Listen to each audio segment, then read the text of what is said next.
যোগাযোগ না থাকলে ফিরে যাওয়ার রাস্তাটা প্রকৃতি হয়তোবা আপনা আপনি বন্ধ করে দেয়। দেখুন, রেল লাইনের মাঝে মস্ত বড় গাছ।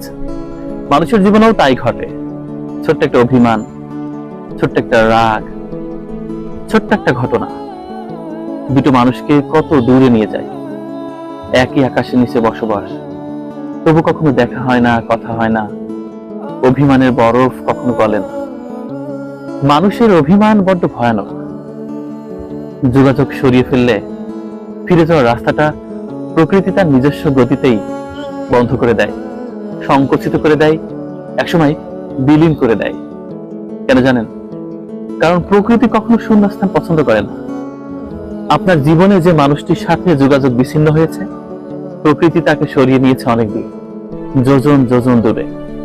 কে বলবে 1938 সালে রবার্ট রাসেল কেরু এই কেরুয়ান কোম্পানিতে এই ট্রেন লাইন ধরেই তিনি এখানে এসেছিলেন। আজ শুধু স্মৃতি, যোগাযোগ নেই। তাই প্রকৃতি এখানে মস্ত বড় গাছ তৈরি করে দিয়েছে। প্রকৃতি এমনই, প্রকৃতি তার মতোই চলছে। মানুষ শুধুমাত্র সময়ের পিছনে ছুটতে গিয়ে নিজেকে ভুলে গেছে, কাছের মানুষটিকে দূরে সরিয়ে দিয়েছে। আর প্রকৃতি সেই সুযোগ নিয়ে সেখানে তৈরি করেছে মস্ত বড় চর।